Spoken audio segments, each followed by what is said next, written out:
Muchas gracias por haber venido. Para mí es un placer estar aquí en Barcelona y en este lugar tan bonito de la ciudad condal que por más veces que uno venga aquí no termina de llenarse de toda la belleza que tiene esta ciudad y estáis en una de las partes más bonitas. Supongo que lo sabréis, pero os habréis mal acostumbrado ya de venir aquí todos los días y tener estas vistas tan privilegiadas. Así que nada, cuando quieras nos ponemos con esta conversación que nos ha introducido tu compañera sobre neutralidad y objetividad. Neutralidad y objetividad en los medios. Lo de objetividad se utiliza mucho cuando dicen yo solo sigo periodistas objetivos. Los periodistas objetivos no existen y esto quitároslo de la cabeza ya desde este momento que sois muy jóvenes y así os ahorraréis disgustos el día de mañana. Y no solo no existen, sino que además no pueden existir por una razón conceptual.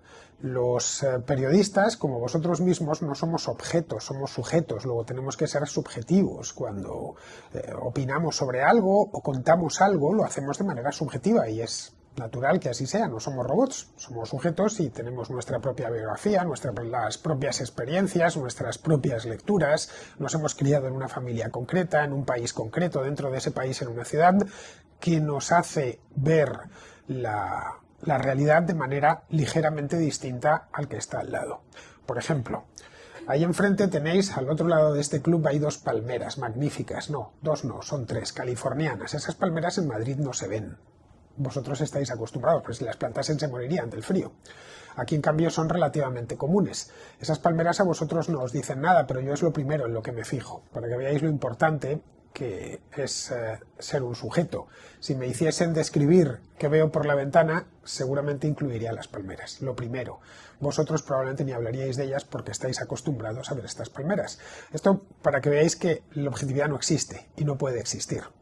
Respecto a la neutralidad es exigible en el caso de un juez. El juez tiene que ser evidentemente neutral, no tiene el caso de un pleito, ¿no?, entre dos, ni de un lado ni del otro, precisamente está para eso. Es exigible en un árbitro. Cuando juega el Barça contra el Madrid, todo lo que pretendéis es que el árbitro sea neutral, es decir, que no le haya comprado el equipo contrario, que actúe por intereses no revelados, ¿no? Ya sabemos que no siempre sucede así, que en ocasiones pues los árbitros terminan siendo muy caseros, pero precisamente por eso se les echa en cara. Respecto a un periodista o a un medio de comunicación, ¿tiene que ser neutral? ¿Neutral ante qué? Es decir, ¿tenemos que ser neutrales, por ejemplo, ante la violación de derechos humanos? Yo no estoy ni con este ni con el otro. No, evidentemente tienes que tener una serie de principios morales que apoyen tu trabajo, y no solo el de periodista, sino el de cualquier otro trabajo, el que emprendamos en la vida. La moral es la que esos principios morales, si están bien asentados, nos sirven de guía a lo largo de nuestra vida. En el caso de que veas una agresión, ponerte del lado de la víctima y no del agresor. No, tienes que comportarte de manera neutral. No tienes que comportarte de manera neutral. Tienes que diferenciar bien quién está agrediendo y quién está siendo objeto de esa agresión. Así que, como veis, ambos conceptos que se enuncian de una manera muy alegre siempre. Yo exijo prensa objetiva y neutral. No puede ser objetiva y tampoco puede ser neutral. Ya vosotros no os acordáis, pero hubo en España durante muchos años una banda terrorista que ponía bombas. El peor atentado, de hecho, lo cometió aquí en Barcelona, en 1987, creo que fue el de Hipercor. Pusieron una bomba en el parking de un supermercado, mataron como a 20 y tantas personas. Bien, ante eso no se podía ser neutral. Y cualquier persona que cubriese aquel atentado del Hipercor tampoco podía ser objetivo, que lo estuviese viendo con sus propios ojos. Le hubiera sido solo ver, en fin, los cuerpos despedazados, el escenario dantesco que había en el aparcamiento de aquel centro comercial, ya imposibilita bastante que seas, entre comillas, objetivo. No puedes ponerte equidistante entre un terrorista y su víctima, y no puedes, en tanto que eres un ser humano, no puedes más que ser empático. Además, la empatía es natural en nuestra especie. Cuando ves a alguien que estaba haciendo la compra y una bomba le ha arrancado las piernas, automáticamente vas a ser muy subjetivo.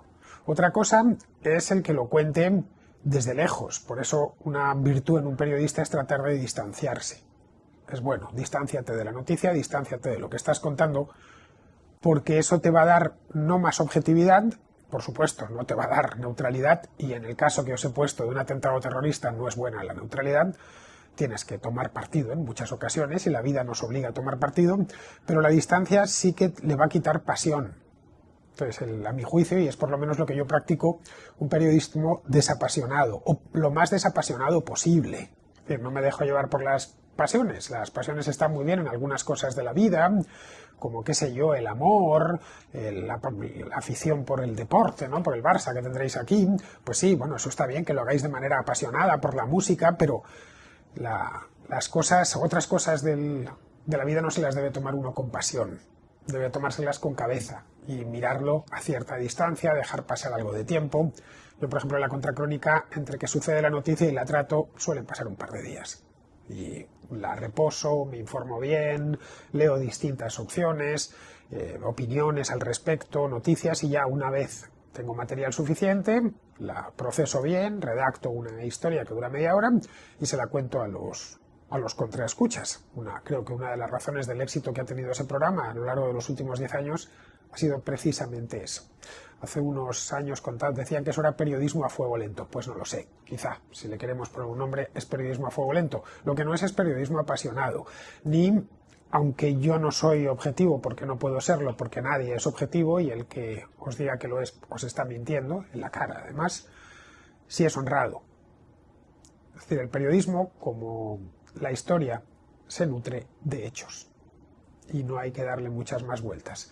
Es cierto que no podemos tener acceso a todos los hechos, como cuando estamos historiando una época no podemos tener acceso a todo lo que está documentado, pero si nos queremos poner en serio con ello, nuestra obligación es tratar de acceder al mayor número de hechos posible que ha acontecido en torno a la historia en cuestión y tratarlos de la manera más desapasionada posible y tratar de, bueno, medir lo que hay de un lado, lo que hay del otro, y a partir de ahí, más que emitir una opinión de primeras, la opinión siempre tiene que ser lo último, contar una historia que merezca la pena ser escuchada o ser vista, porque un periodista no es más que un tipo que os cuenta una historia. Cuando llegas a una redacción por la mañana, lo primero que piensas es, ¿qué cuento yo mañana? Si estás en un periódico, pues ahí tienes una hoja en blanco, dices, yo tengo que contar algo. En el periódico, pues porque el redactor jefe te lo pide, ¿qué vas a llevar hoy? Entonces, voy a hacer tal historia o tal otro, voy a hacer una entrevista, o tengo un reportaje con el que llevo 3 días sobre esto en concreto. La función de los periodistas no es cambiar el mundo, no es que tal o cual partido llegue al poder o se mantenga en él, es contar una historia que a los lectores o a los oyentes o a los espectadores les merezca la pena escuchar, ver o leer, nada más, y que les aporte algo. Las historias pueden ser desde historias frívolas, qué sé yo, estas del corazón, que tienen tanto éxito y es natural que lo tengan, o una historia deportiva, o contar como he contado yo esta misma mañana cuando he llegado aquí, que tenéis, por cierto, según salís, de nuevo esto tampoco lo valoraréis, pero tenéis una obra de Gaudí en la puerta, magnífica, en la torre de Bellesguard. Pues yo nada más llegar aquí, bajarme del taxi, la he visto y he dicho maravilloso. Me siento ahora mismo en el banquito que hay delante y he contado la historia de lo que ha sucedido con el fiscal general del Estado, que supongo que sabréis que ha sido condenado por el Tribunal Supremo. Me he limitado a hablar frente a la cámara durante media hora contando una historia, procurando que no se me olvidase nada, es decir, contar la historia lo más completa posible, ciñéndome a los hechos, y al final ya del vídeo pues he dado mi opinión. En mi caso, en esta opinión, en lo que a mí respecta, pues me parece muy bien que le hayan condenado porque he seguido el juicio y porque conozco esta historia bien desde que empezó hace 1 año y medio. Entiendo que haya otros que no les parezca bien. Bueno, en eso consiste un país libre, en el que yo puedo informar de esta manera y otro puede informar de la otra, siempre y cuando te apegues a los hechos. Eso es lo único que le debemos exigir realmente a un periódico, a una televisión o a un periodista individual, que no se invente las cosas, que no cree realidades paralelas, que como bien sabéis están muy de moda últimamente esas realidades paralelas bajo el sobrenombre de relato. Ahora, el relato es el dios del discurso, ¿no? Bueno, hay que hacer un relato sobre tal, un relato sobre cuál. El relato es, vamos a crear una realidad paralela, con la que convencer a la gente de esto o de lo otro. Es decir, vamos a hacer política haciéndonos pasar por periodistas. En ese momento, pues sinceramente, no es que yo le quiera quitar el carnet de periodista a nadie, pero te dejas demasiados pelos en la gatera y pierdes credibilidad. Estos espectáculos que vemos tan a menudo de periodistas devenidos en vulgares activistas de partido, bueno, no sé, yo sinceramente en ningún otro país he visto un tanto periodista activista como los que he visto en España. Bueno, pues todo lo que producen es lástima, porque puede ser que tengan mucha credibilidad por parte de los convencidos, pero no tienen por parte del resto de la sociedad, y lo más importante, no tienen el respeto. Es decir, tú puedes estar de acuerdo o no estar de acuerdo con lo que yo digo, o con mi opinión sobre, que es lo que más cerca nos pilla, el tema este del fiscal general. Pero bueno, al menos lo he expresado de manera correcta, sin recurrir al insulto, naturalmente, y ateniéndome a los hechos. Lo único que la conclusión de esos hechos que tengo yo pues es distinta a la de otra persona, pero no me he inventado absolutamente nada ni estoy creando realidades paralelas, relatos de ningún tipo. Bien, cuando se vea este tipo de periodistas, que no es que no sean objetivos, que no pueden serlo, ya digo, que son directamente tramposos, con idea de atender a unos intereses políticos muy concretos. Ese es el problema. Ese periodista activista, que por cierto en Cataluña conocéis bien, porque la TV3, por lo que yo he podido ver, abusa muchísimo de ese tipo de periodistas. Claro, sois demasiado jóvenes y no os acordáis del proceso, pero yo sí me acuerdo. A ponerse la TV3 y aquello era un espectáculo. Era una cosa que decías, bueno, es una especie de 24 horas todo el día están trayéndose comentaristas que se hacen pasar por periodistas, pero que en el fondo están tratando de empujar una idea concreta. La otra parte no tenía ni siquiera comparecía, un poco lo que sucede hoy con Televisión Española, ¿no? Pero ya, claro, a escala nacional. Bien, esto, pues al que está metido en eso le puede parecer muy reconfortante, pero para el resto de la sociedad es indignante, y lo único que hace es cabrearte y crear mala fama a un oficio que por lo demás es necesario. Porque hay una cosa, sobre todo en los últimos tiempos, que se ha puesto muy de moda, que es la de, supongo que lo habréis visto en redes sociales como X, que es como una red muy politizada y muy combativa, que dicen, no puedo odiar más a los periodistas, o no se puede aborrecer más a los periodistas. Lo ponen casi como, esto creo, no, ahora funciona. No se puede aborrecer más, no puedo aborrecer más a los periodistas, que esto es como un remoquete ya, que yo lo veo continuamente. Claro, ignoran, por ejemplo, que lo que le ha pasado al fiscal general empezó en un periódico. Fue un periodista llamado Esteban Urreiztieta del Mundo que empezó a publicar esto en marzo del año 2024. Otros casos de corrupción, como los que tenemos ahora, el caso este de Ábalos y demás, también nacieron en la prensa. En este caso, Ketty Garat, desde el diario The Objective. La historia de esta del SIM en el aeropuerto de Barajas del año 2020, pues esto nació en Voz Populi, que es el periódico en el que escribo yo todas las semanas, y la llevaba un amigo mío, Rubén Arranz. Así que no son necesarios esos periodistas, el periodista siempre es necesario. ¿Por qué? No, pues yo puedo acceder a la información por mi cuenta. Tengo Twitter, te dicen. Tengo Twitter y yo con Twitter ya no. En Twitter lo que vas a hacer es pasto de ese tipo de activistas, o directamente de noticias falsas, de que te la están colando continuamente. Los periodistas siguen siendo necesarios y lo seguirán siendo porque vivimos en una sociedad de una complejidad extrema. Pero un periodista no es necesario en una aldea de 200 habitantes, porque todo el mundo se conoce. Y todo lo que pueda pasar es fácil acceder a esa información. Pero claro, en un mundo de 9.000 millones de personas, en un país de 50 millones de personas como el nuestro, con la complejidad una economía tan compleja, una sociedad tan compleja como la nuestra, se necesitan especialistas en la información. Gente que procese primero se encargue de acceder a la información y de procesarla adecuadamente y de seleccionarla para que vosotros, cuando tenéis un rato después del trabajo o a la hora de la comida, echéis un vistazo al periódico y ese periodista os lo da ya completamente bien, digerido, seleccionado, resumido, etcétera. Con una ventaja añadida, que no os tenéis que conformar, si vivimos en una democracia, no os tenéis que conformar con lo que diga un solo periódico. Tenéis, bueno, infinidad. Podéis escoger, como con los médicos, ¿no? Podéis escoger una segunda, tercera, cuarta o quinta opinión. Es decir, la misma historia contada desde distintos puntos de vista. Esto hace 30 años no era tan fácil. Pero, perdón, Fernando, pero no, la gente no suele leer 5 periódicos diferentes, suele leer el suyo de su ámbito. O sea, yo soy de izquierdas, pues leo El País. Soy de derechas, pues leo tal. Entonces queda todo un poco difuso, ¿no? O sea, tú solo lees lo que quieres leer, al fin y al cabo, ¿no?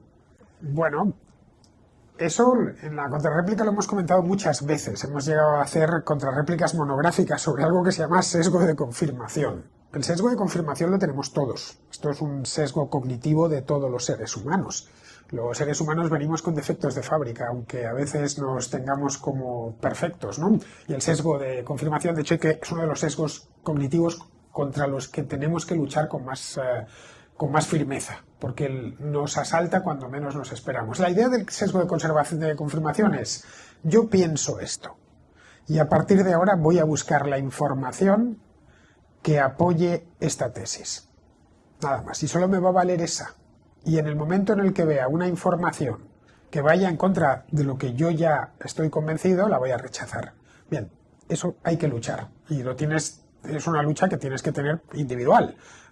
Voy a luchar contra mi propio sesgo de confirmación. Simplemente. Os voy a poner, y como estamos en Cataluña, otro ejemplo. Hay mucha gente que está más allá de Cataluña, se entiende, convencida, que os lo digo porque me lo han dicho muchas veces, es que uno llega a Cataluña y a la gente le hablas en castellano y te responde en catalán. Yo les digo, eso es mentira. Yo llevo yendo a Cataluña toda mi vida y nunca me han respondido en catalán cuando me he dirigido a ellos en castellano. Digo, y he estado suficientes veces desde que era bien jovencito como para haber, no sé, tenido la oportunidad de encontrarme con un maleducado. Nunca lo encontré.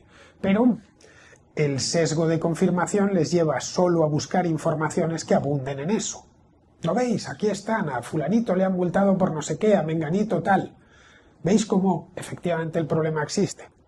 O yo estoy convencido que todos los delincuentes son inmigrantes. Estoy convencido al 100%. Que hay mucha gente que, como bien sabéis, tiene ese convencimiento. A partir de ahí irá a satisfacer su sesgo de confirmación y solo a pararse en las noticias en las que hay un delito con un delincuente inmigrante. Vamos, esto le sucede a todo el mundo, empezando por los líderes políticos, que son los que más explotan ese sesgo de confirmación. Hace un par de años, esto fue en el verano de 2023, creo. Sí, verano de 2023. Una dependienta de una tienda de al lado de mi casa, de la plaza de Tirso de Molina en Madrid, la mató un delincuente. Una tía más muy conocida, esta mujer, porque, llevaba con la tienda toda la vida, mujer de 60 años, y conocida por todo el barrio. Y nada, no se sabía qué había pasado, la apuñalaron. Bueno, fue un navajazo, vamos. Se quedó sangrando, se desangró y, murió. Aquello hubo para todo el mundo. En fin, yo nunca había comprado allí, pero sabía quién era, obviamente, de la cantidad de veces que uno pasa camino del metro. Y ese mismo día, antes de que la policía hubiese atrapado al responsable o al principal sospechoso, empezaron a decir que se trataba de un inmigrante, concretamente un marroquí. No se sabía nada, no había ningún... si la policía tenía algún indicio, desde luego no lo había revelado. Incluso llegó Santiago Abascal en persona a decir que eso era culpa de la inmigración descontrolada. Bien, 24 horas más tarde, la Policía Nacional, que controla ese barrio a la perfección, detuvo a un toxicómano o extoxicómano de 50 y tantos años, que vivía cerca en la calle Atocha, que provenía de San Lorenzo del Escorial, que está a 40 kilómetros de Madrid. Entonces, pero ya entre tanto se había puesto a circular vía el sesgo de confirmación la historia de que a esta mujer la había matado un marroquí. No, caray, la mató uno de San Lorenzo del Escorial, que delincuente habitual, conocido por todo el mundo, empezando por la propia dueña de la tienda, que al parecer llegó el otro, le pidió dinero, le dijo que no y debía estar, quién sabe, quizá con el síndrome de abstinencia y le metió un navajazo y acabó con su vida. Pues un suceso como suceden todos los días, por desgracia, en ciudades grandes, y bien, nada más. Se trata de al menos acceder primero a la información. Pero el activista no quiere información. le puede servir el suceso en sí para construir el maldito relato, la realidad paralela. En el otro lado he puesto el caso este porque me pilla muy cerca, hasta físicamente, la plaza de Tirso de Molina. Pero en el otro caso tenemos lo mismo, en el otro extremo del arco político. Es, a mí, y os voy a poner un ejemplo que no sé si recordaréis, pero fue de la crisis económica, aunque lo siguen repitiendo. Cuando la crisis se decía que los contribuyentes estaban rescatando a la banca. Bien, en España la banca privada no se rescató, es decir, ni el Banco de Santander, ni el BBVA, ni la Caixa, bueno, la Caixa era una caja que luego se convirtió en un banco, el CaixaBank, ni el Banco de Sabadell, ninguno se rescató. En España lo que se rescataron fueron las cajas que eran públicas, prácticamente todas las cajas, la Caixa fue una excepción, pues estaba bien gestionada, pero no sé, acordaos lo de Caja Madrid, lo de Bancaja en Valencia, lo de prácticamente todas las cajas que había. Eran unas entidades de crédito que los políticos de cada comunidad autónoma manejaban como si fuesen chiringuitos. Al final las terminaron quebrando a todas, claro. Bien, pues durante años insistían una y otra vez en que lo que había que traer era banca pública porque la banca privada había habido que rescatarla. Era mentira, había sucedido justo lo contrario. Pero el mensaje, el relato era tan poderoso, es decir, el desapego a los hechos era tan poderoso que todavía hoy, de esto han pasado 15 años, vemos como desde ciertos partidos, como el caso de Podemos o Sumar, lo siguen repitiendo. Para que os hagáis una idea de hasta qué punto, en este caso, el lector izquierdista quiere que le tapen su sesgo y que le cubran su sesgo. Yo quiero creer, nunca mejor dicho, que esto es culpa de un marroquí. Quiero creer que esto es culpa de los bancos privados. Así que es cierto que el sesgo de confirmación hace mucho a la hora de tratar de buscar información, pero tenemos que luchar contra él. Es decir, si no, oye, que lo que quieres es vivir engañado, pues fenomenal, pero no todo el mundo trata de vivir engañado. Es más, a la vez que tenemos el sesgo de confirmación, los seres humanos somos complejos. También tenemos cierto anhelo por conocer la verdad. Es decir, si no, nunca cambiaríamos de opinión, y nos pasa que cambiamos de opinión. Es decir, habita en nuestro interior siempre una mala y una buena persona. Esas imágenes que se ven, un diablillo y un santo con un aura, bueno, no dejan de ser algunas representaciones artísticas, pero lo tenemos dentro. Es decir, lo peor y lo mejor cabe dentro de nosotros. A veces se impone lo mejor. Y es, mira, quiero saber exactamente qué es lo que ha pasado. Y hoy lo tenemos a un clic de distancia. Cuando yo tenía vuestra edad, a ver si me entendéis, tenía para periódicos y había que pagar por ellos, ¿eh? Tenías pues El Mundo, en Madrid tenías El Mundo, El País, La Razón y para de contar, y el ABC, ya. Y luego La Vanguardia de Barcelona, que la tenían en los kioscos, ya, eso eran todos los periódicos que había. Cadenas de televisión, pues la 1, la 2, Telemadrid, que aquí era la TV3, Antena 3, Telecinco y el Canal Plus, que era de pago, porque había un decodificador que ponían fútbol, ponían toros y ponían películas pornográficas que la gente se las veía hasta codificadas. Bueno, eso era todas las televisiones que había, y las radios lo mismo, 4 o 5. Hoy tenéis era más difícil, digamos, contrastar información, porque ya que habías comprado el ABC, pues claro, no ibas a comprar El País, porque el ABC costaba 100 o 125 pesetas, es decir, casi €1. Y siendo un estudiante aquello era dinero, claro. No ibas a comprarte 2, pero hoy es facilísimo. Pero sí que es verdad que ahora hay muchas más fuentes. O sea, hay muchos más periódicos, muchas más noticias, y desde mi punto de vista creo que es mucho más difícil llegar a saber cuál de verdad me está mintiendo o cuál me está dando información razonada. O sea, llega un momento que no sabes dónde leer para... O sea, yo si busco la verdad, al fin y al cabo tendré un poco siempre hacia mi lado, ¿no? O sea, pues voy a leer este periódico que es más de mi ideología. Pero claro, a lo mejor ellos me están llevando hacia su lado. Y a lo mejor no están diciendo la verdad en un artículo en concreto sobre un tema. Entonces, ¿cómo puedo yo saber si ellos dicen la verdad o están intentando politizarme un poco hacia su lado? Bueno, eso lo ves rápido. Cuando hay algunos periodistas tan poco hábiles que van con el hacha aquí puestos como si fuesen Gimli, el del Señor de los Anillos, que dices, bueno, este va al hachazo, ese se le ve a la primera.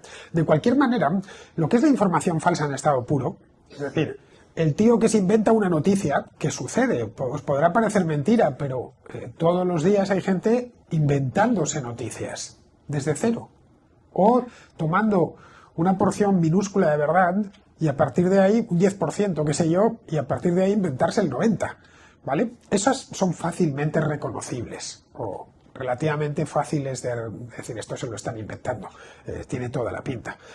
Otras veces simplemente la noticia es real. Volvamos con el caso del fiscal general. El País y El Mundo ambos informan de una condena. La clave está en cómo la interpretan cada uno de ellos. Simplemente, ojo, ambas interpretaciones son válidas y se publican y está bien que se publiquen. La cuestión es que debes de tener, cuando yo digo que me parece bien que la hayan condenado, he leído las opiniones a favor y las opiniones en contra. Me resultan más convincentes las opiniones a favor. Y así pues con prácticamente todos los grandes temas. Cuando Rusia invadió Ucrania en 2022, miré los dos lados, claro. Claro, pero tú porque has leído los dos lados. Pero hay mucha gente, sobre todo yo creo que la gente joven, que quizá no lee tanto el periódico, que no se va a poner a leer ahora tres periódicos diferentes para contrastar la información. O sea, abre Instagram o la red social que use y la noticia le saldrá la del periódico que siga. Entonces se quedará solo con esa información. Entonces llega un momento que no...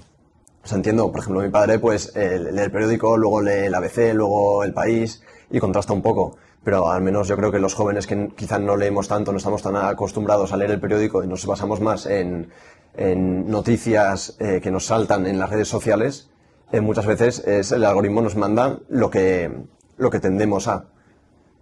No sé si me explico. Sí, bueno, claro, aquí es que entra un elemento que antes no existía, que es este del algoritmo. Al final, a fin de cuentas, vemos lo que nos recomiendan unas máquinas, ¿no? Yo soy el primero, es decir, buena parte de los vídeos que veo es porque me los ha recomendado. Estoy viendo un vídeo sobre, no sé, tal modelo de cámara y como ya sabe que ese modelo de cámara me gusta, pues me va a mostrar más. Y caray, mira, este tipo me gusta, pum, pum, pincho. Y me lo está realmente recomendando el algoritmo. Pasa lo mismo con las noticias. Eso en el caso de que estemos haciendo, bueno, simplemente un visionado, una lectura normal. Ahora, si lo que vamos a enterar es a enterarnos de algo, la mayor parte de las noticias, tened en cuenta que no nos interesa. Sí, la mayor parte del periódico no nos interesa. Yo, cuando todavía el periódico era de papel, a mí nunca me interesó el deporte, la información deportiva. Nada, cero. Yo recuerdo de pillar El Mundo y hacer así con las páginas del deporte y ¡plas!, las pasaba enteras. No me interesaban nada. Nada. Yo soy de Atlético de Madrid porque mi padre es de Atlético de Madrid, mi abuelo, ya. Pero no me sé ni quién juega. No me interesa, no me parece además una cosa que nunca me llamó la atención. Bueno, pues yo ya no lo pasaba así. La diferencia es que en aquel entonces en El Mundo venía la información de todo tipo, de televisión, del corazón, el horóscopo, por supuesto la información de la liga de fútbol. Yo me quedaba con las partes que me interesaban. Bien, ahora vamos a por no olvidéis que ahora cazamos la información, vamos a informarnos de algo. Entonces, a mí me interesa este tema. Lo del fiscal general, bueno, en tanto que somos españoles, pues claro, nos interesa un poco qué diablos está pasando, pero la mayor parte de la información nacional nos entra por un oído y nos sale por el otro. Tú, si vas a buscar algo que te interesa específicamente, hoy tienes más oportunidades de encontrar información y contrastar información de ese algo que nunca. Yo puedo, sobre un mismo tema, consultarlo, a golpe de clic con el móvil. Haciendo una búsqueda, puedo leerme sobre esa misma historia en cuestión de 20 minutos, 5 noticias de 5 periódicos distintos. Esto nunca antes había podido hacer. Si estoy interesado en ese tema. Ya. El otro día, este jueves, el miércoles, volvía de Sigüenza, que está como a 150 kilómetros de Madrid. Y había pillado el billete de Renfe. Y Renfe, para variar, me canceló el tren. Entonces, me dijeron que era por culpa de incidencias en la infraestructura. Y yo dije, bueno, pues a ver qué diablos pasa aquí.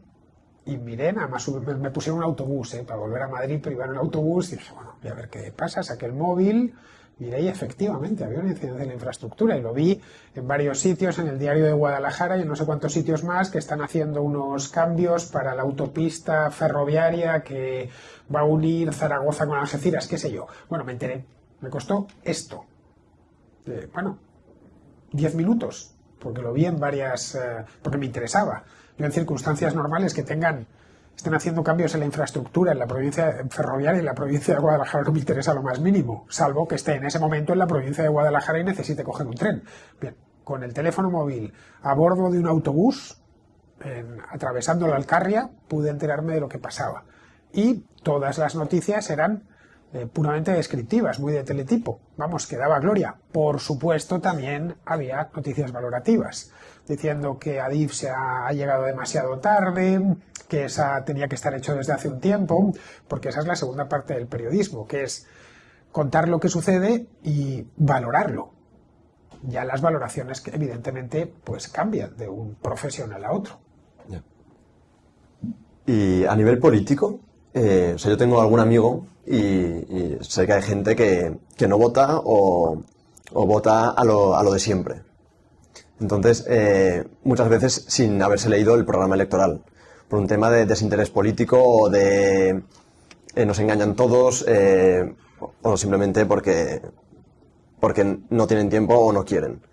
Entonces, ¿cómo nosotros podemos enterarnos bien de lo que, no solo a nivel político, sino a nivel global, de qué nos están intentando vender y saber bien cómo hacer lo nuestro, esa idea, ¿no? Y ver si de verdad nos aporta o no. ¿Cómo votar, en una palabra? Bueno, sí, pero también en todos los ámbitos. O sea, sobre todo en nivel político, pero también, o sea, cómo nosotros podemos tener una autocrítica. Los programas electorales, por un lado, son todos muy parecidos. Eso para empezar, si pilláis el programa del PP, del PSOE, incluso de Vox, quitando los elementos en los que ellos quieren hacer hincapié, el resto son muy parecidos, ¿no? Vamos a mejorar la sanidad, vamos a tener un ferrocarril de primera, la seguridad es una de nuestras prioridades, los jóvenes, bueno, menudos desvelos tenemos por ellos, también tienen desvelos por los ancianos, tienen desvelos realmente por todo el mundo. Los programas electorales son todo mentira. Los puedes copiar. Hace unos años, recuerdo, en 2015, había un candidato que era un antiguo juez que terminó siendo inhabilitado, bueno, el que metió en la cárcel a rato, bueno, pues que montó una cosa que se llamaba Movimiento Red.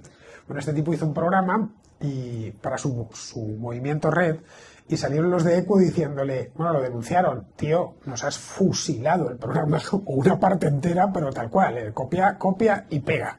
Una cosa fascinante. Bueno, es que si yo os tapo el logotipo y os muestro 3 programas, no sabríais decirme a qué partido pertenecen. Todos escritos en politiqués, es decir, ya sabéis, esta lengua medio administrativa, medio propagandística, que es infumable, ¿no?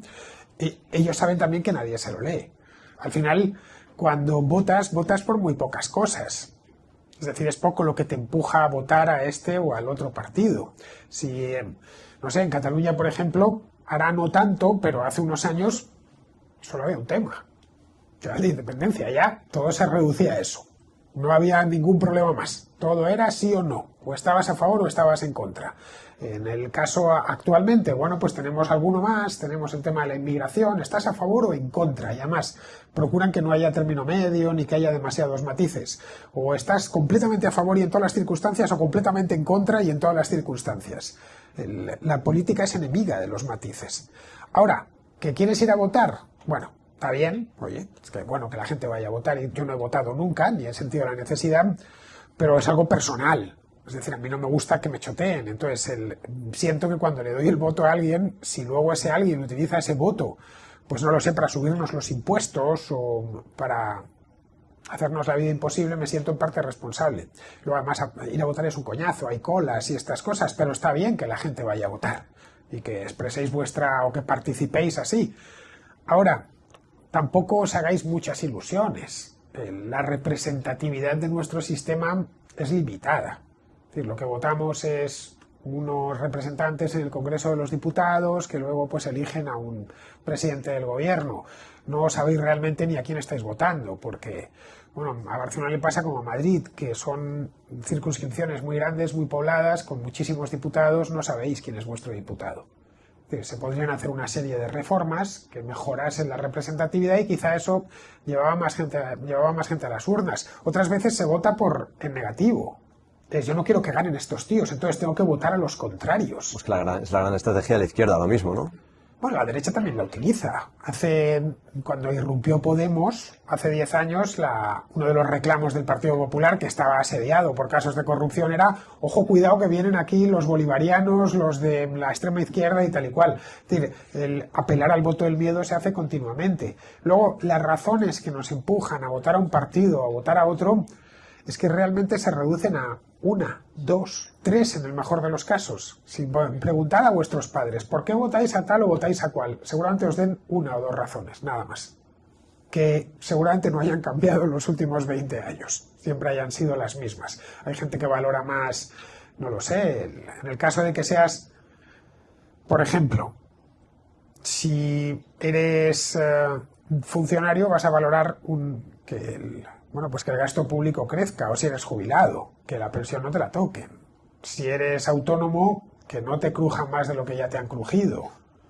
Si eres alguien que, se dedica a temas de la ecología y tal, pues la parte, digamos, ecológica te llegará más, ¿no? Eres animalista, ya depende. Pero siempre va a ser 1 o 2 razones. Esas son las razones por las que la gente vota, no mucho más. Los programas podrían ahorrárselos, son todos iguales, son muy parecidos. Yeah. De ahí que traten de hacerlos visibles desde fuera con colorines y tal y cual. No sé si recordáis, esto fue en las elecciones de 2019, que a Vox no se le ocurrió mejor idea que hacer un programa, más que el programa electoral, unos sobres que iban con la bandera de España. Entonces, yo no sé si llegaron aquí, pero en Madrid te llegaban a casa, entonces los veías y te ponía una bandera de España que decía, ¿esto qué es? Que luego pues mucha gente se quejó. Al final lo que estaban vendiendo era eso. Ya, somos los únicos, en aquel entonces todavía Vox no estaba con el tema como tema principal, el tema de la inmigración, y estaban con lo de Cataluña. Claro, tenían que españolear.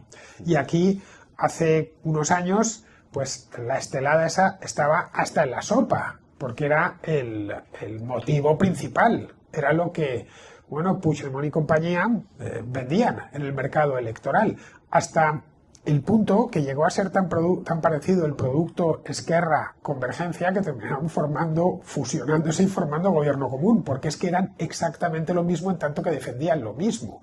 Eso a nivel nacional todavía no se ha dado, salvo entre el PSOE y Podemos, que ha terminado de nuevo formando gobierno común. No sé si alguien quiere hacer alguna pregunta. Sí, he visto manos, he visto manos. Por eso. A ver, tenemos un micrófono ahí inalámbrico.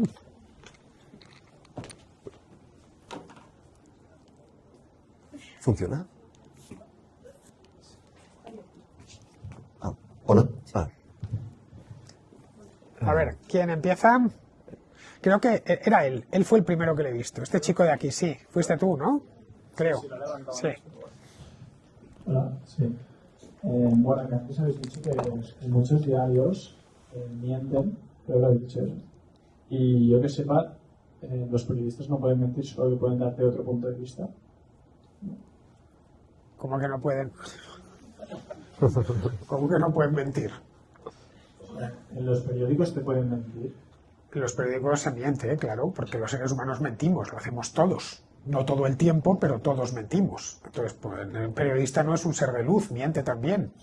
Puede ser una mentira involuntaria, es decir, que le hayan informado mal, y en ese caso pues sueltas una mentira, pero no dolosa, que es me han dicho algo y yo me he limitado a repetirlo porque le di credibilidad y era mentira, o puede ser una mentira dolosa. Es decir, que mientas a sabiendas de que lo estás haciendo. Y ambas cosas se ven en los periódicos y siempre se han visto. La prensa amarilla consiste precisamente en eso, en mentiras dolosas sistemáticas.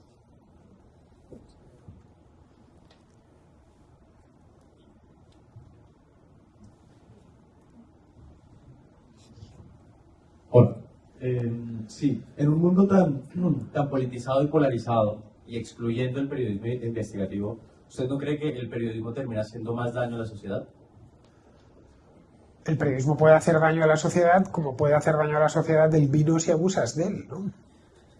Es decir, no hay nada que sea completamente bueno y completamente malo. El mal periodismo sí, claro, hace daño a la sociedad. Claro, entonces la pregunta es, ¿cree usted que estamos abusando de ese mal periodismo? Bueno, realmente, a ver, esto no es por defender a mi oficio y a mi gremio en absoluto, pero tenemos los periodistas que la gente demanda. Recuerdo hace 25 o 30 años que hubo un debate en España muy acalorado sobre la telebasura. ¿Cómo es posible que la gente esté viendo Gran Hermano y estas cosas, ¿no? Que les parecía escandaloso en aquella época, para que veáis. Esto es telebasura y no puede ser que tengamos telebasura porque tal. A mí nunca me pareció telebasura, eran los programas más vistos. Estás llamando basura a todo el que lo ve. Bueno, puede ser que a ti no te guste, correcto, pero eso no significa que sea telebasura. Es decir, al final tú lo que tienes es lo que pide la gente. Tenéis aquí un genio que se llama Benito Arruñada, que es profesor en la Pompeu Fabra, escribe en The Objective, y está aquí en Barcelona, vamos. Bueno, pues Benito acaba de escribir un libro en el que habla precisamente de esto. Tenemos los políticos que nos merecemos o que queremos tener. Les estamos pidiendo continuamente cosas y ellos tratan de complacernos. Pues el periodista hace exactamente lo mismo, trata de complacerte. Si lo que quieres son historias truculentas y lo que ves que hay demanda de historias truculentas, historias truculentas. Si lo que ves que hay demanda de información deportiva, información deportiva. Te va a dar exactamente lo que la industria como tal. Te va a dar lo que le pidas, lo que vea que... Yo he trabajado en diarios digitales.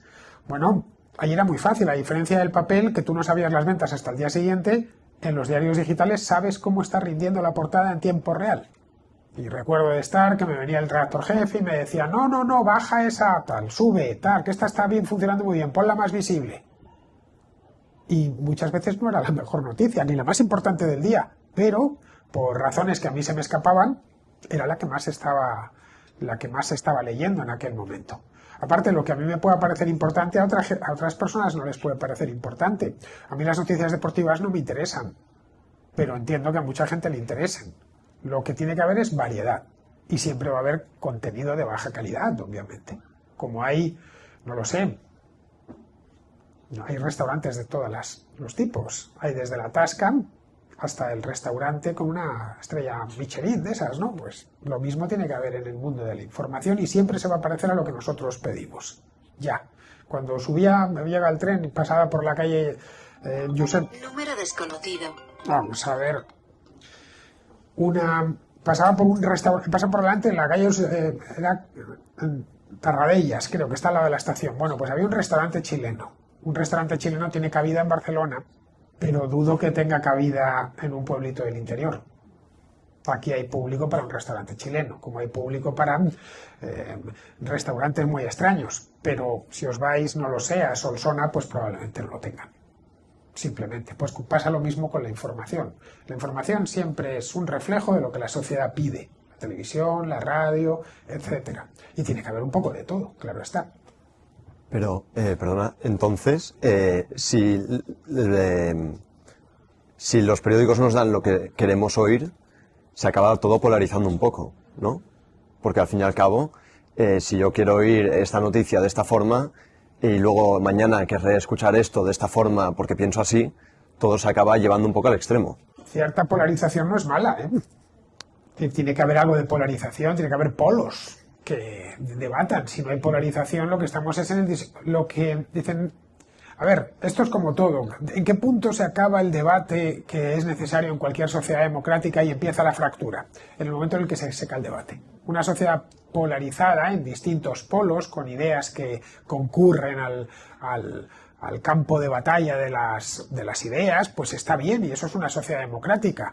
En el momento, mirad qué poco polarizada está la Cuba de los Castro. No tiene polarización ninguna, porque nadie puede llevarles la contraria. Es decir, cierta polarización es necesaria. Ya sé que la palabra ahora se ha puesto, la han llenado de connotaciones negativas, pero una sociedad democrática es una sociedad que tiene que tener polarización. Tiene cada uno que concurrir a esa batalla y presentar sus argumentos. Todo es debatible en una palabra. O prácticamente todo, vamos. Sí, pero, por ejemplo, en el caso de Vito Quiles, que se ha ido a hacer esta gira por España, Sí.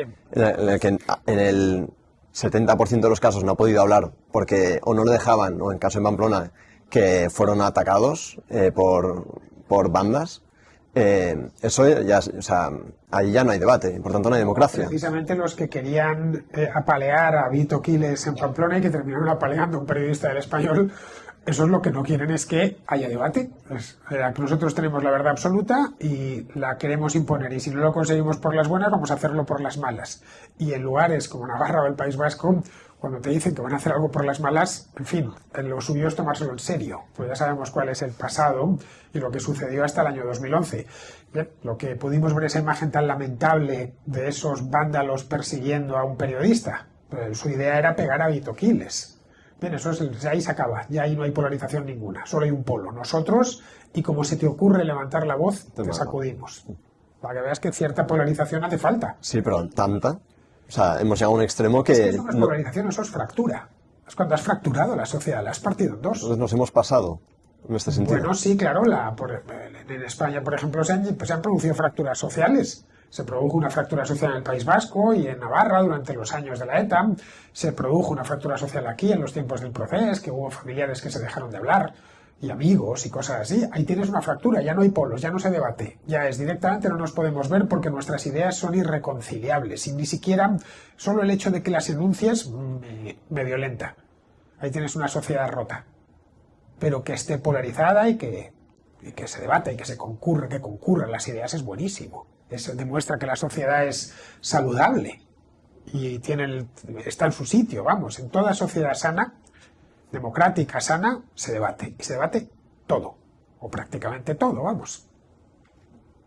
Pero, o sea, en este caso hay políticos que han apoyado, en algunos casos, de formas un poco sutiles, la violencia. Bueno, y no tan sutiles, a veces la apoyan de forma directa, así que... Bueno, pues a esos políticos lo suyo sería que se le hiciesen pagar en las urnas y antes de nada denunciarlo. Si alguien está haciendo apología de la violencia, la misión de la persona que quiere vivir en una sociedad abierta es señalarle con el dedo. Es decir, no, ese no es el camino. Y que sepas que eres un violento y que estás reclamando esto. Pero esto no pasa en la realidad. ¿Cómo que no pasa? Bueno. Los que han tenido infinidad de críticas, tanto el gobierno o la extrema izquierda, concretamente en España, por lo que pasó en Navarra con Vito Quiles. Sí, pero luego, o sea, se decía también antes de las últimas elecciones y acabó siendo un poco lo mismo. O sea, a nivel de votación ganó la derecha, pero luego se unieron todos los partidos de izquierda y minoristas para formar gobierno. Cataluña no es muy de izquierdas, ¿eh? Y el PNV tampoco. Bueno, pero me refiero que, o sea, todo ese conglomerado de partidos pequeños se unieron con PSOE para formar un gobierno que teóricamente había sido criticado por cosas así. Bueno, esta es una democracia parlamentaria. Si consigues ponerte de acuerdo para nombrar un primer ministro, pues lo sacas adelante. Se dio una circunstancia, una carambola de estas que suceden una vez cada 100 años, que en el julio de 2023, que yo creo que ni Pedro Sánchez se la creía y la está aprovechando hasta el último día. Porque, claro, en una como esta no se va a ver. Y tampoco se va a ver Carles Puigdemont, que estará en Waterloo y lo que queramos, pero nunca había tenido tanto poder. Piensa que hasta ese año era un paria, era un olvidado. Y de pronto pasan bueno, Míriam Noguera se ha convertido en la gran estrella de la carrera de San Jerónimo. Tampoco ella se veía con esa fama repentina. Pero bueno, la democracia, sobre todo cuando la tienes muy atomizada, los sistemas parlamentarios tienen este tipo de consecuencias, ¿no? Eso lo vemos y en Europa prácticamente todos son sistemas parlamentarios. Lo vemos en los Países Bajos, lo vemos en Italia, lo vemos en el propio Portugal, que son nuestros vecinos, que pueden generarse unas alianzas un tanto extrañas. Y eso les da el gobierno. De cualquier manera, que tengan el gobierno no significa que te puedan pegar porque no piensas igual o porque no les has votado. No. Es decir, por encima del gobierno está el Estado de Derecho. Es decir, lo que hicieron con Vito Quiles, o lo que pretendieron hacer con Vito Quiles, no les autoriza el hecho de estar en el poder. No sé si obviamente. Claro. Así que a mí cuando me dicen, a ver, ¿en qué momento tú te activarías políticamente? Digo, joder, en el momento en el que me quiten la Constitución. Si decide mañana el gobierno derogarla, qué sé yo. En ese momento me sentiría vulnerable. Bueno, pero ha habido algunas leyes que han vulnerado la Constitución. Sí, están ya, la cosa están bordeándola ya, pero pongamos por caso que decían suspender el artículo 20 Yo, gracias al artículo 20, me gano la vida, que es el que consagra la libertad de expresión. Bueno, yo sin artículo 20 me tengo que ir del país. O exponerme a que aparezca la policía una noche a las 2 de la mañana en mi casa para llevarme preso, ¿no? Un poco lo que le sucede a los venezolanos o a los cubanos. Bueno, a los cubanos ya ni eso, porque no hay nadie que se atreva ya a abrir la boca. Entonces, mientras esté ese valladar, bueno, evidentemente un gobierno puede hacer mucho daño, pero limitado siempre. La clave de una sociedad libre es que el poder esté limitado. Esa es la clave. La separación de poderes. Que esté limitado, es decir, que pueda llegar hasta cierto punto. Que no pueda llegar y decir, ¿ves esa casa? Bueno, pues me la quedo. Sí, la expropiación en nuestro sistema existe, pero tiene que estar justificada. Vamos, no puede llegar el alcalde de tu pueblo y quedarse con tu casa. Sí. Es eso, que esté limitado. Hay que limitar siempre el poder. Es tan peligroso y hay que limitarlo mucho. Y además hacer que compitan entre ellos. Claro, y ahí entra la separación de poderes, ¿no? Que Bueno, sí, también el gobierno se la ha comido. Es uno de los medios, claro. Es uno de los medios para que el poder lo limites y lo contrapeses. Es decir, que el Ejecutivo no tenga poder absoluto. Eso es el sueño de Pablo Iglesias, ¿no? Como he ganado las elecciones, yo ya tengo derecho a todo, desde quitarte la casa hasta poner a los jueces. Y no es así. No funciona, o no debería funcionar así. Fernando, yo tengo una pregunta. ¿Qué técnicas tiene que utilizar un periodista, o en este caso un comunicador político, para evitar sus propios sesgos? Bueno, yo no sé cuáles son. Yo te puedo decir las mías. La mía principal es cuando veo una noticia que no me creo del todo. No sé si me seguís en Twitter, pero veis que a mí no me la cuelan nunca. A mí no me han colado un solo bulo y ni una sola noticia falsa. Y es por esa precaución básica que tengo de cuando veo una cosa que me chirría un poco, la voy a contrastar. Automáticamente, como todo es tan fácil, esa es la primera. Si ves que algo no te... Es la mejor manera de protegerte de las noticias falsas o que en un 90% son falsas. Luego, de las noticias interesadas o de partido, en el momento en el que tú eliges un verbo o eliges un adjetivo concreto, ya estás editorializando. Si veis que la información viene muy adjetivada o con verbos que no encajan bien ahí, de nuevo, ahí se te tienen que encender todas las alarmas. La información tienes que procurar adjetivarla lo menos posible. A no ser que el adjetivo pues lo exija, que yo te diga que el cielo es azul, coño, es que es azul. O que ese coche es grande, es que es grande. Tiene que ser, digamos, objetivamente grande, claro.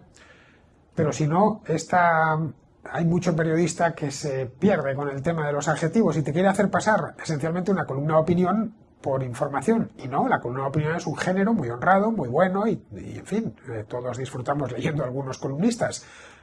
Pero si se hace pasar por información, y lo ves en ciertos diarios, que más que diarios son fanzines, que dices, bueno, esto realmente cualquier parecido con la realidad, solo con la cantidad de adjetivos que le han puesto, el modo en el que está contando esto, me hace sospechar. Voy a buscar una segunda opinión, no me lo termino de creer. Esas son las dos cosas fundamentales que debes de hacer. Y digo, es gratis y rápido. Bueno. El otro día escuché justamente a Juan Sotibás hablar del tema y él dijo que los periodistas que estuvieran polarizados era algo bueno, porque cuando gobernaba la izquierda podías ver a los periodistas polarizados de derechas y destapar todos los casos de corrupción, y al revés justamente, ¿no? Algo que a mí me parecía bastante decente, porque la mayoría de casos de corrupción han sido destapados por periodistas del otro lado, muchos de ellos polarizados. Sin embargo, el problema igual más fundamental no es tanto lo polarizado que estés, sino de quién dependas. Véase eso que llaman la sincronizada o los medios subvencionados, ya sea de un color o de otro, porque se puede ver en todas las comunidades autónomas.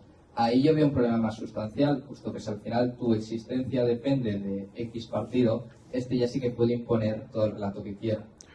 Bueno, aquí es que ahora es un debate que daría para otra charla, y es si el Estado, la administración, debe de tener medios de comunicación. Es que ese es un debate ya que por sí da para... A ver, es necesario que el Estado tenga no sé cuántas cadenas de televisión, no sé cuántas cadenas de radio, que nos cuestan además un buen dinero, o que la Generalidad de Cataluña tenga también cadenas de televisión y de radio, o que la Comunidad Autónoma de Madrid lo tenga, o que la Junta de Andalucía. Te dicen, no, es que es un bien fundamental. Bueno, más bien fundamental es la leche o el pan, ¿no? Yo puedo vivir sin televisión y sin radio, pero no puedo vivir sin comer. ¿por qué no ponéis ya puestos? Bueno, pues que al menos regalándonos el pan, la leche y los huevos, ¿no? Que es por hablar de lo más básico. Pero no consideran que eso es fundamental. No sé, quizá en el pasado tenía algún sentido, especialmente las televisiones. En España la tele nace en el año 56, es decir, en pleno franquismo. En aquel entonces la tele era una novedad y poner una televisión era muy caro. Los equipos eran sofisticadísimos y carísimos. Pero claro, hoy ya de esto han pasado más de 70 años, o bueno, 70 años se va a hacer desde que empezó en 2026, y no sé lo que es ahora es televisión y contenido audiovisual. Esta misma charla se está grabando y la está viendo un público no solo de Barcelona, ni siquiera de España, de todo el mundo, al menos del mundo de habla hispana, que entiendan lo que decimos. Es necesario realmente mantener una... Ojo, lo estoy grabándolo, pero lo podía estar dándolo en directo. No hubiera necesitado más que poner el móvil ahí, haber enchufado con el wifi, haber dado esta charla en directo con Javier, tan a gusto, y lo estarían viendo en Twitch y en YouTube. Estaríamos haciendo una emisión televisiva desde mi teléfono móvil, con una calidad bastante mejor que la de la tele de los años 90, porque sería una emisión en alta definición. Bueno, ¿es necesario eso? Claro, porque al final estás apuntando a la consecuencia, pero no a la causa. La consecuencia es que el político, cuando le das dinero y un juguete como una televisión pública, lo va a utilizar para sus intereses. Entonces vemos que están todas extraordinariamente manipuladas y que sirven como pesebre para dar de comer a los afines. Y esto es aplicable a todas las cadenas de televisión públicas. En algunos lugares, como el caso de Televisión Española últimamente, especialmente el último año y medio, pues ya es que se les ha ido, ya ni disimulan, ya es pura militancia, hasta los presentadores de los programas, tal, es es ponerse del lado del gobierno de una manera tan evidente, sin disimular, que da un poco de vergüenza. Yo sinceramente a veces me sonroja cuando veo Televisión Española, ciertos programas, son pura ideología y puro oficialismo. Pero bueno, si queremos acabar con eso, lo de muerto el perro, muerta la rabia, sí. En este caso habría que matar al perro, es decir, a la idea de tener que financiar con nuestros impuestos medios de comunicación, es decir, algo que la iniciativa privada se basta y se sobra. Antes decían, no, es que la iniciativa privada solo nos va a dar el Gran Hermano, las Mama Chicho y programas de baja calidad. No es verdad, la iniciativa privada da todo tipo de contenidos. Y más ahora que está hipernichificado esto. Así que ni siquiera lo necesitamos para ver los documentales de la 2, que hasta eso lo ideologizan. Te lo digo yo, que soy un usuario de los documentales de la 2, que los suelo ver a través de la aplicación esta La Carta. Joder, y algunos dices, ¿dónde lo habrán encontrado? Pues lo encuentran, ¿eh? Es decir, que son pura ideología, vamos, les chorrea la ideología por todos los lados, ¿no? Y bueno, entonces van a venir los otros y lo solucionarán, no, los otros harán lo suyo. Es así, es una... No, nosotros vamos a crear ahora, cuando lleguemos, vamos a crear aquí un comité que esto va a mejorar. Pero claro, ¿vas a prescindir del juguete? Tú, ponte en su lugar. Si tú fueses el gobierno, ¿prescindirías del juguete? No, pues ya está.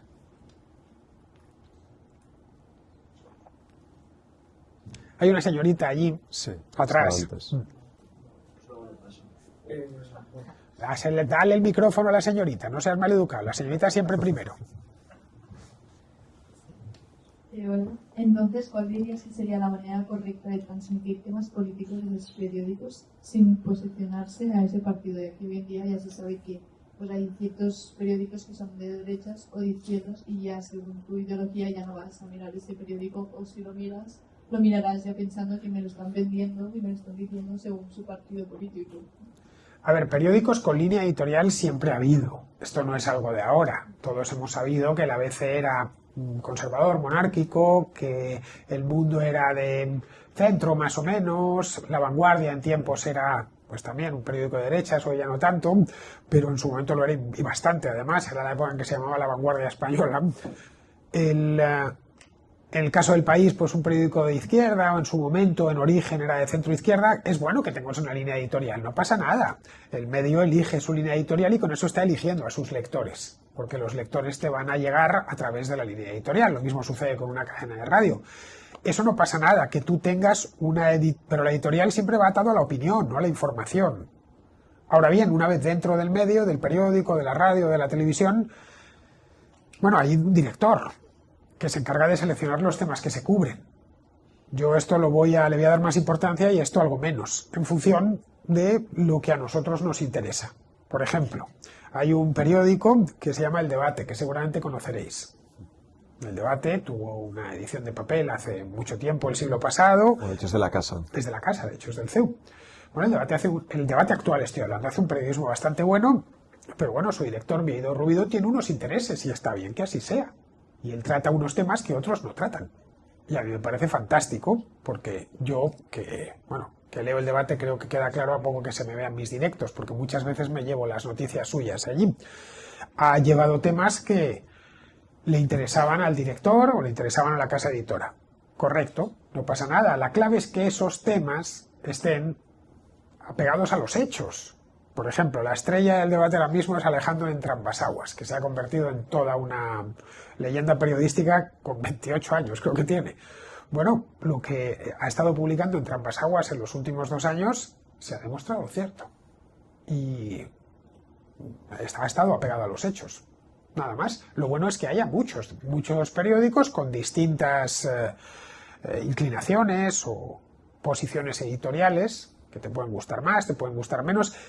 Al final la posición editorial tiene que ver con lo que vas a encontrar, el tono que vas a encontrar en las opiniones del periódico y la selección de temas. Por ejemplo, volviendo con El Debate, pues El Debate trata temas de aborto que en otros periódicos no se tratan. Pero El Debate insiste en eso y me parece bien. Si tú, por ejemplo, decides leer El País, vas a llevar muchos temas de ecología, porque el lector entiende que está preocupado por ese tipo de cosas. Si vas a leer, no lo sé, en este caso tendrías prensa especializada, la economía, porque te interesa mucho la bolsa o te interesan los temas económicos, pues vas a este o aquel diario o a este o aquel emisora de radio. De cualquier manera, esto queda muy descentralizado. Es decir, ya no tienes que ir a un periódico, ya no tienes que ir a una cadena de televisión. Es que ahora vas directamente al que te fabrica la historia, a través de un podcast, a través de un canal de YouTube, etcétera. Que eso también son medios. Yo no estoy trabajando en un medio. Yo, digamos, entre comillas, me he creado el mío propio, con un programa que es diario y en el que trato temas de actualidad. Y te aseguro que mis estándares éticos son tan altos como los de cualquier periódico, cualquier cadena de radio, con la diferencia de que yo no tengo demasiadas dependencias, más allá de la de comer y ya ni siquiera pagar el alquiler porque me he comprado la guardilla, así que no tengo ese gasto, pero que no tengo que pagar nóminas, vamos, que tengo menos dependencias de ese estilo y tengo más libertad, obviamente, para tratar temas, estoy completamente despolitizado, no tengo relación con ningún partido, y como yo hay muchos, así que esto se ha atomizado muchísimo más y es necesariamente bueno que haya esa abundancia. Pero vamos, que haya editorial es bueno y está bien. Yo también la tengo, por decirlo de alguna manera. Yo soy liberal y voy a interpretar lo que sucede a través de un prisma liberal. Es decir, si el gobierno dice que van a subir los impuestos, a mí te puedo garantizar que me va a parecer mal. Y que seguramente lo critique. Si el gobierno dice que los va a bajar, seré proclive a verlo con buenos ojos. Porque tengo mis propias ideas que mis oyentes evidentemente conocen. Y si me escuchan, pues entre otras cosas será por eso, porque les gusta la manera en la que las explico, ¿no? Ahora ya te toca a ti. No, es que era exactamente Ahora eso, os habéis puesto en contacto telepático. Mira aquí.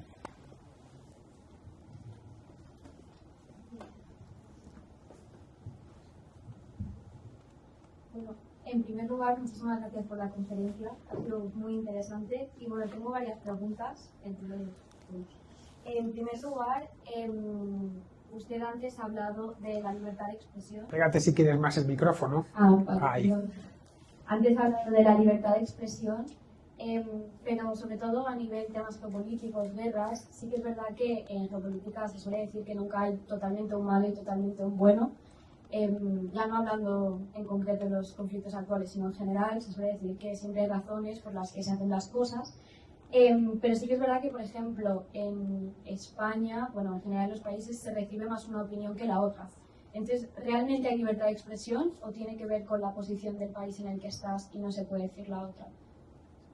Bueno, en política exterior, como sabes, no hay ni bien ni mal, hay intereses, ¿no? Claro. La política exterior es muy kissingeriana. Yo tengo estos intereses y no me voy a meter en cuestiones morales. Aún así, sigue existiendo en política exterior el bien y el mal. Bombardear a los civiles en una ciudad es mal. Es nos pongamos como nos pongamos. Está mal. El hecho de pasar con un avión o tirar un misil a un hospital o a una maternidad o a una escuela está mal. Eso es, por ejemplo, lo que está haciendo Rusia de manera sistemática con Ucrania, al margen de haber invadido, porque le ha venido bien, porque les ha brotado de haber invadido un país soberano. Hay, como bien sabes, gente que te dice que está justificado por no sé qué de la OTAN. ¿Vale? No sé qué de la OTAN, que Ucrania ni estaba en la OTAN. Bueno, vale, bien, y sobre este tema se ha debatido mucho en los últimos 3 años. Yo desde el primer día que esto empezó lo tenía clarísimo, entre otras cosas porque lo había venido tratando en la contracrónica los meses anteriores, y no voy a decir que sabía que iba a suceder, pero era uno de los escenarios posibles, y así lo hice ver. Entonces tenía bastante claro de qué iba la cosa. En este tema, bueno, en España no deja de ser un país occidental. Estamos en la OTAN, somos una democracia liberal, o al menos aspiramos a serlo, un Estado de Derecho, no queremos, no sé, colgar a los homosexuales de una grúa, respetamos a las minorías, consideramos que los hombres y las mujeres somos iguales, en fin, somos un Estado occidental, un país occidental, de ahí que tengamos cierta simpatía natural por los países que son como nosotros. Y nos produzcan cierto rechazo los que no son como nosotros. Es decir, cierta prevención, por lo menos. Así que esto es perfectamente lógico. A ellos les pasará lo mismo. Simplemente, lo único que, bueno, lo ves a través desde tu cultura y desde los propios consensos de tu sociedad. Y todos sabemos cuáles son los nuestros. No sé, entiendo que aquí, todos los que estáis, ninguno piensa que los hombres son superiores a las mujeres, ¿no? Nadie. Bueno, pues hay una serie de lugares del mundo que lo piensan.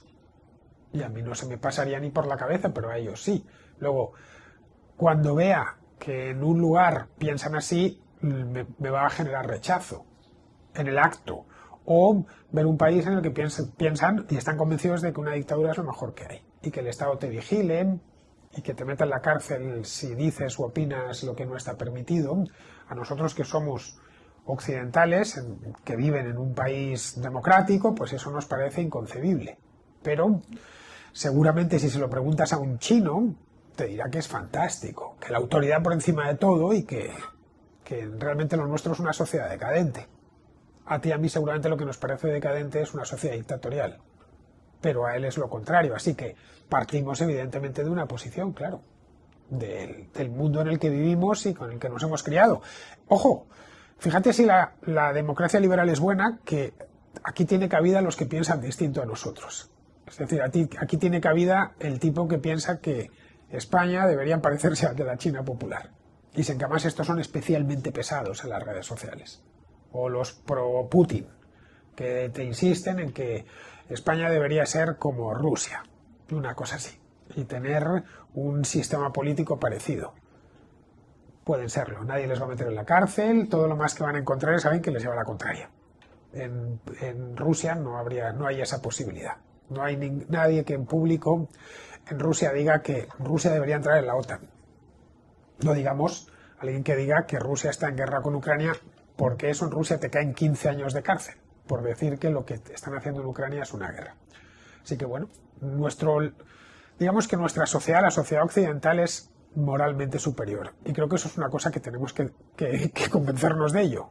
Y no es algo que yo diga porque lo crea, es algo que está fundamentado en los hechos, que nuestra sociedad es una sociedad superior. Es la máxima expresión de todas las sociedades humanas que han sido en la historia. La cumbre son nuestras sociedades occidentales del siglo XXI. Y de eso estoy completamente convencido. Bueno, tan convencido que he escrito un libro cuya primera parte trato de explicarlo. Muchas gracias. Otra pregunta que tenía es, usted ha hablado de que, pues, al fin y al cabo... Ha hablado de que al fin y al cabo siempre vamos a necesitar periodistas, pero como bien ha dicho mis compañeros, es verdad que hoy en día es mucho más fácil para nosotros ir a las redes sociales y ver, por así decirlo, estos intentos de periodistas que hacen vídeos explicando las cosas pues de su manera o como quieren, y por lo tanto cada vez hay menos lectores, por lo que tengo entendido, no lo sé, hay menos lectores, entonces cada vez obliga más a que, como en política al fin y al cabo, se utilicen las emociones y se utilicen información igual bastante sesgada para que la gente lea los periódicos. Al fin y al cabo, por lo que tengo entendido, se vive de la gente que lee el periódico, la cantidad de gente que lee el periódico.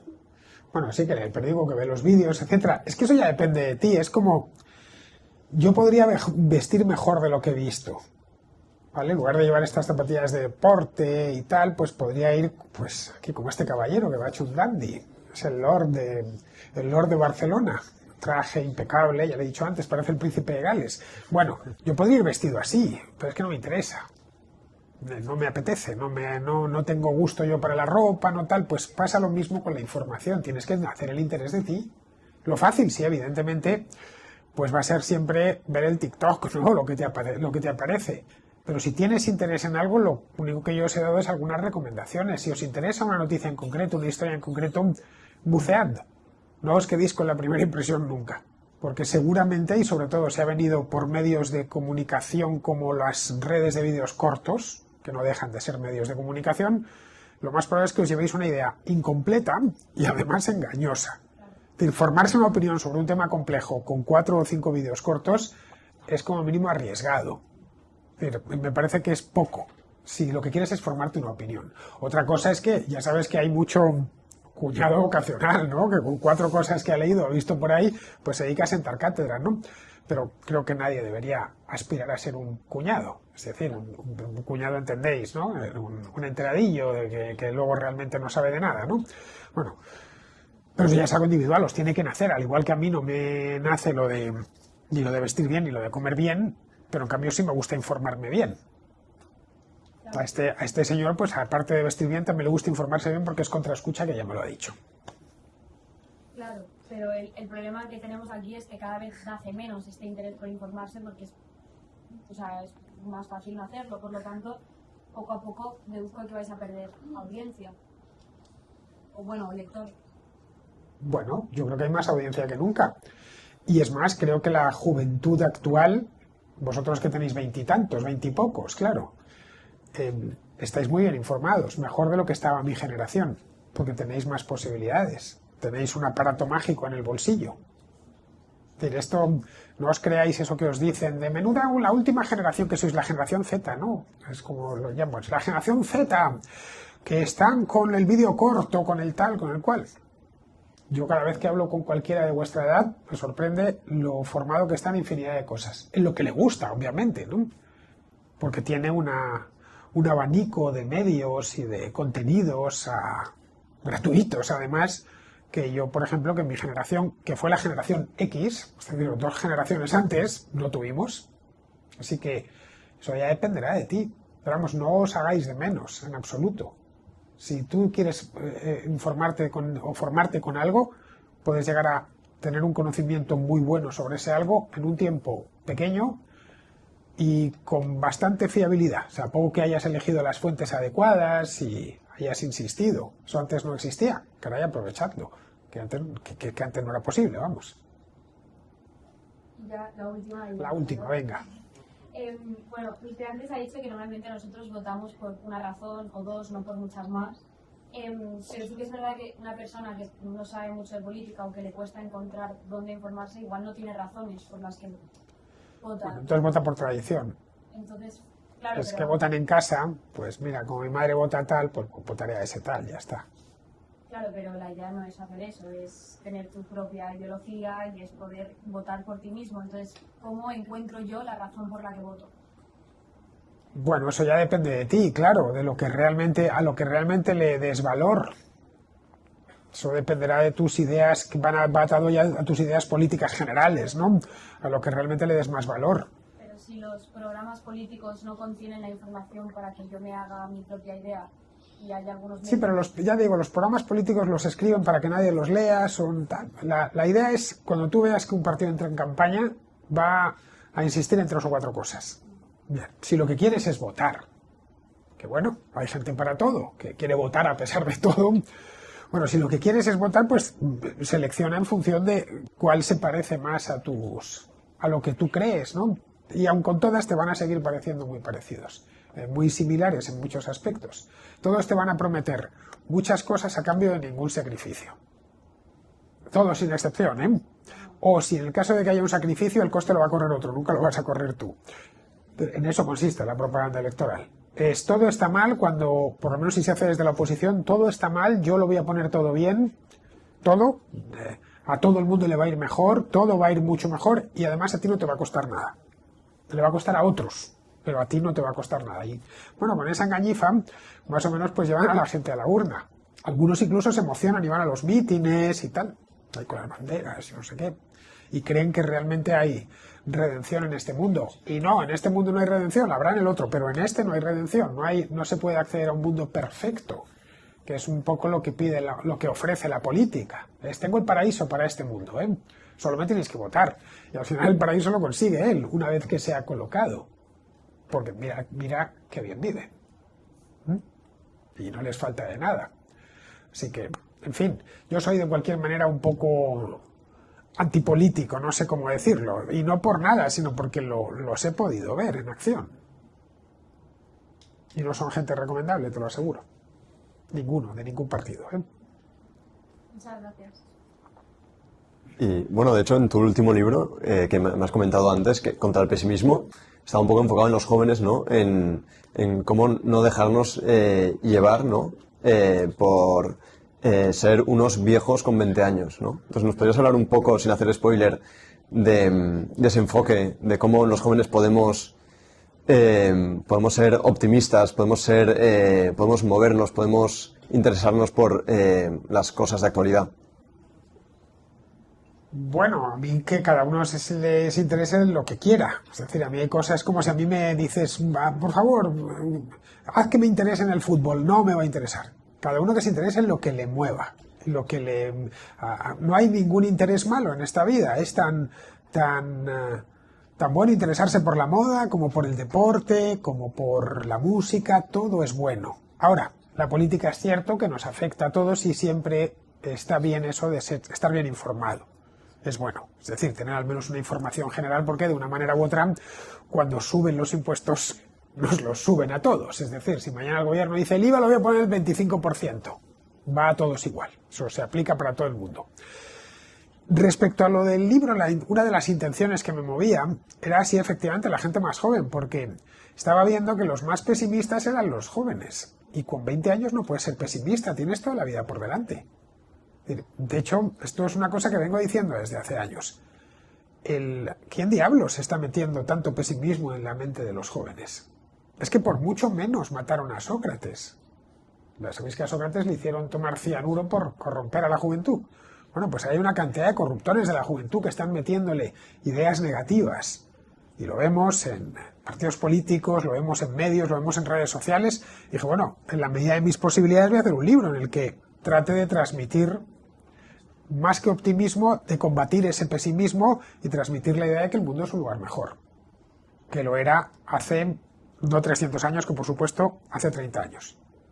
Que es un lugar mejor y que no tienen motivos o que no existen motivos objetivos para pensar que el mundo se va a acabar, que Occidente está en las últimas, que, no lo sé, trata el tema de las identidades, por ejemplo, que es un tema muy candente, como sabes, y que está a la orden del día y que genera muchísimo pesimismo, además, te genera cierta desesperación. El tratar el tema del presentismo histórico, el traerse la historia. Bueno, sí, estamos viviendo ahora en este año con el año francoveo, ¿no?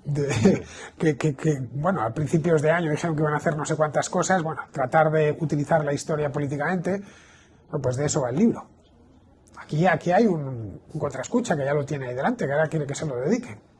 Y nada, si quieres sacar con una idea, para que nos quedemos una frase así algo breve. No sé, una idea. Pues que estudiéis, que estáis en la edad de hacerlo y que saquéis buenas notas, nada más. Y que no perdáis nunca las ganas, eso es importante. Nunca os rindáis con nada. Eso que es algo que puede parecer una tontería, pero hay que recordarlo mucho. Si te caes una vez, levántate dos. Es así. Y ya, no hay mucho más. Pues nada, muchísimas gracias, Fernando.